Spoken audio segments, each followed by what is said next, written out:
Hey guys, welcome back to another video. Today we're going to be taking a look at the 2024 presidential election between Kamala Harris and Donald Trump based off the latest polling averages and every single competitive battleground in swing state on 538.com. And as you can see, nationally, Kamala Harris holds the narrow advantage of just 1.4%. She's polling at exactly 48% to Donald Trump's 46.6 based off the national average nationwide with the popular vote. Now, this is not enough of a lead for her to win the Electoral College because, for example, in 2016, Hillary Clinton won the popular vote by more than 1.4%, by roughly 2 points, and she still winded up losing the election, and it wasn't close. It was by over 300 electoral votes. So at this point in time, based off of this average on 538, Donald Trump can very well get 312 electoral votes, even greater than 2016. He is severely favored, and on RCP, it's even worse for the vice president. But before we get started with the electoral map,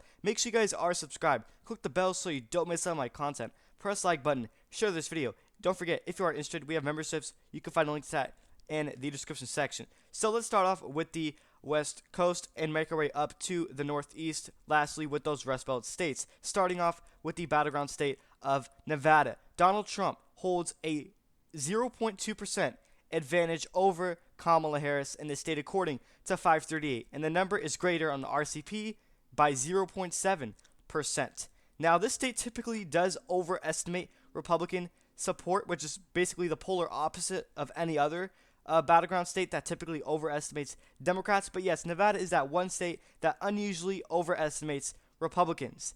Now, if you do apply the polling year from 2020, maybe you can make a case and say Kamala still has a shot at winning Nevada. But as of right now, Trump's going to win the state by a tilt margin of under a percentage point, based on the 538 polling averages. And like I mentioned earlier, the numbers on RCP is even greater for the former president.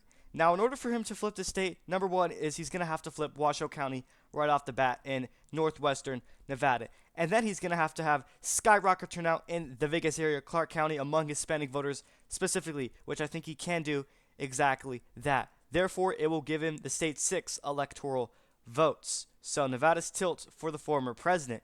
And then we move towards the Sunbelt states, Arizona, which is a border state. As we all know, immigration is a losing issue for Kamala Harris. She can't address that whatsoever. As of right now, Trump holds a greater lead in this state than Nevada by 2 percentage points. This is enough to characterize it as a lean margin for Donald Trump. He is favored in Arizona. I think he's going to flip Maricopa County. And even if he doesn't, let's just say Kamala wins it by 1 point, that still might not be enough for her to win the state because Biden still won Maricopa in 2020 by just 2 points. Meanwhile, the state was decided by only 0.3%, roughly 11,000 votes. So overall, Arizona is more than likely to flip in favor of the former president. Now, main reason why Biden won the state was because of obviously, a lot of McCain-style voters, people on the right call them neocons, the Mitt Romneys of Arizona. Those are type of people that are Republicans, but they have voted for Mitt Romney, McCain, and partially Trump in 2016, but a lot of them actually broke away to Biden in 2020 because he was seen as more of a moderate candidate, even though he was a Democrat, and Trump was seen as someone who was extreme. Therefore, a lot of them ended up going for Biden. Now I can see them going back to Trump because Kamala is not moderate at all. And also, the independents are really huge if Trump does win independents. And based off the early vote, he is doing extremely well in the early vote, way better than 2020 in the state of Arizona. Then I think he's on track to win the state, especially with the undecideds on election day. But I don't think anybody should be undecided at this point in time. The choice is pretty clear. And now, as for Texas, just like Arizona, it's another border state which should favor Donald Trump. Donald Trump holds a roughly almost 7-point lead in the state of Texas. That is considered a likely margin over Kamala Harris. The polls on 538 suggesting it's not going to be close at all. Based on October 26th, the day I'm recording this, Trump is at 51% to Kamala Harris's 44% in this state. Democrats, time and time again, keep hoping they can make this state competitive or actually flip it, and they always fail. For example, in 2018, even though Beto O'Rourke came within like a couple points, in the Senate to Ted Cruz, they still fell short. In 2020, Democrats hoped they could make it extremely close on the presidential level. Did not happen. Donald Trump won by a likely margin. Even in 2022, the midterms were actually the worst year for the Democrats. They thought that they can do good in Texas. That did not happen. Greg Abbott won by double digits. And as for Florida, Donald Trump is set to win the state according to 538 by a projected margin of 6.2% as of October 26. He's polling at 51% to Kamala Harris's 44.7. I think the Cuban shift is going to really favor Republicans. You take a look at the 2022 midterms. Miami-Dade County flipped from blue to red to DeSantis. He won by nearly 20 points. Even Marco Rubio won by 13. And as of right now, according to the early vote, Republicans do hold a lead in Miami-Dade County. Keep in mind, this is a blue county, not a red county. And DeSantis flipped it in 2022. And Donald Trump may be able to manage. He might get 10 points, and I won't be surprised if he does manage to get double digits in the state. I think the Hispanic shift is really favoring Republicans, and it's likely as of right now, according to 538. And now we move on to the deep southern state of Georgia, in which Biden flipped the state by 0.2%, a margin of 10,000 votes for the first time for any Democrat since Bill Clinton. As of right now, according to the 538 average in this state, Donald Trump is up by 1.6%. He's polling at 48.6 to Kamala Harris's 47%. So he is favored by a lean margin in the state of Georgia. In my opinion, he's going to flip at least 4 to 5 competitive swing states. He is absolutely going to crush Kamala Harris. Even the most left-leaning pollsters are admitting that Kamala is in big, big trouble. And the main reason why Biden won that state was because he got high turnout among African-American voters in the Atlanta metro area and the suburbs especially as well. And he had a lot of enthusiasm in his favor. We had COVID go against Donald Trump. Major celebrity endorsements go in favor of Joe Biden. Obviously, you had the BLM stuff, what happened to George Floyd. And it really brought enthusiasm to African-American voters. And now we're not seeing that in 2024. All those things I just mentioned are not here this time around to save Kamala Harris. Therefore, this state is going to flip, and that's exactly what the polls suggest. And now we move towards the north to North Carolina, which as of right now, Trump holds a 1.3% lead, similar to Georgia, 48.4% to Kamala Harris's 47.1%. This is also lean for the former president. Now, just like in Florida, North Carolina also had a hurricane, which could impact the race. I'm not really sure that's going to go. Maybe it did affect rural areas like red counties rather than the urban areas or blue counties, which could really decrease turnout among Republican areas, which would help Kamala Harris. Maybe that is a scenario, but I don't think that's going to happen. And on 538, Trump is favored to win this state. He did it twice. Why not a third time? And now, as of Virginia, Kamala Harris is favored in this state by 6.1%.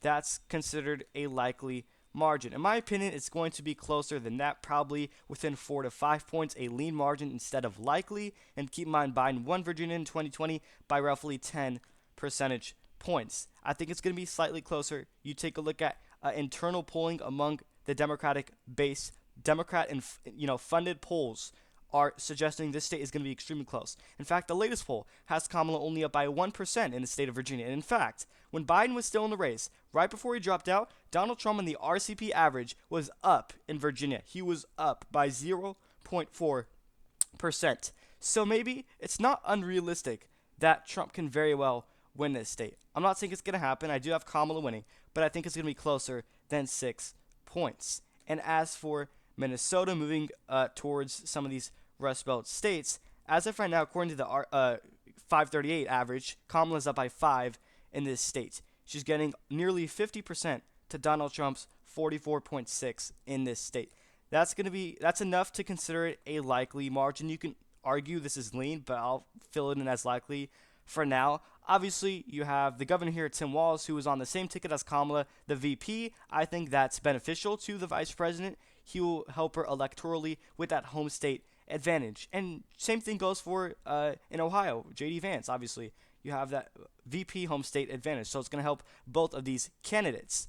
So Minnesota, in my opinion, will go to Kamala Harris by about 5 points. But, which is basically in par with the average on 538. Now in 2020, you had Minneapolis, you had the suburbs, and especially the women vote really shift towards left. In fact, I think Kamala will actually do better with the women vote than Joe Biden in this election.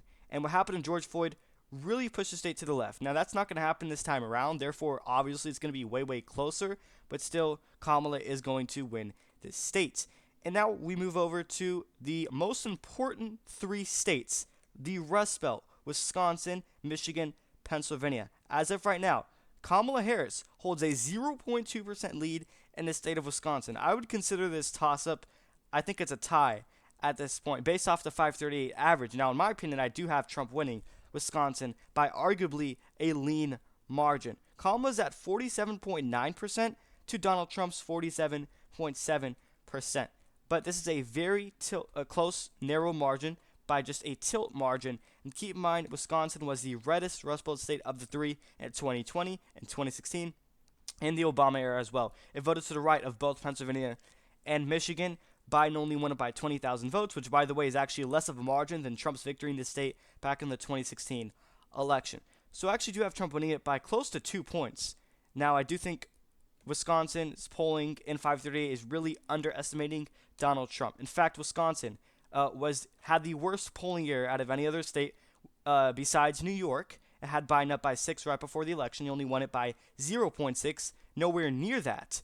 So I do think Trump is underestimated in this state. I would have to disagree with that. And the only reason why Biden won it, and the only way Kamala can win it, is through Milwaukee County and Door County. Like, Door County correctly predicts who wins. Wherever Door County goes, the whole state, Wisconsin as a whole, will swing that in that direction. So if Trump wins Door County, he's probably going to win Wisconsin. Same thing goes for Kamala Harris. I just wanted to point that out. And now we go over to Michigan, which things can get really tricky in this state. The Democratic mayor of Dearborn County has endorsed Donald Trump. Keep in mind, there was a large uncommitted vote in this state in the Democratic primaries. 100,000 people voted uncommitted. It goes to show you that the Democrats don't have the enthusiasm as they once did in 2020. Now, what I will say is this state was the bluest Rust Belt state of the three. It voted to the left of Pennsylvania and Wisconsin. Therefore, I do think Kamala has a decent chance, but according to 538, she's only up by 0.4. That's a tilt margin. It's going to be extremely close. I can see both candidates winning. I won't be shocked if Trump wins it, nor Kamala Harris. And then you have Pennsylvania and then New Hampshire to end off this video. Let's begin with Pennsylvania. Now, this state, as we all know, everyone's hyping it up as the tipping point state, basically the deciding factor of what can ultimately decide the winner of this presidential election. Donald Trump is favored to win the tipping point state of Pennsylvania by 0.3%, a narrow margin by just a tilt margin. Keep in mind, he got shot in this state. Butler County is right next door to Pittsburgh, which means maybe Trump can have increased turnout in some of these stronghold Democratic counties, including Philadelphia possibly as well. And Erie County, which is north of Butler, which is where he got shot at, I think that can drive that county, and some of these other contested counties in the state of Pennsylvania, like Centre County or Northampton, which only went to Biden by 0.7. I see Trump flipping those counties. So 287 electoral votes for Donald Trump. And Kamala Harris will win the state of New Hampshire by a likely margin. She would get 251 electoral votes. So as of right now, she is winning New Hampshire by almost 6 points. She is cracking 50% to Donald Trump's 44.5. Now, me personally, I do have Kamala winning New Hampshire by around 4 to 5 percentage points, a lean to likely margin. I've been, splitting between lean and likely. I don't think Trump's going to win this state. I mean, even when he had his best case in 2016, that was an extremely favorable year for him. He still fell short in the state of New Hampshire. It has a lot of college-educated voters, and as we all know, Tim Walz, as governor, focused heavily on education. I think that can correlate to a lot of the Democratic base in New Hampshire. College-educated voters, that group specifically really turns out well for Democrats. So New Hampshire is not going to go to Donald Trump this time around. So this is the electoral map based off the 538 averages. Now, if you take a look at Real Clear Politics, it's a different story. Trump still wins, but by even more, by 312 electoral votes, basically winning every single battleground state. But Trump was on the verge of flipping Wisconsin and Michigan on 538. He is basically going to win And I wouldn't call it a landslide, but it's going to be a major victory, possibly even greater than 2016. So I want to make it clear this is not my prediction. This is based off the polling averages on 538. And that's pretty much it. One last fine reminder is to subscribe, click the bell so you don't miss on my content, press the like button, share this video. Don't forget we have memberships. If you are interested, you can find a link to that in the description section. Thank you everyone for watching.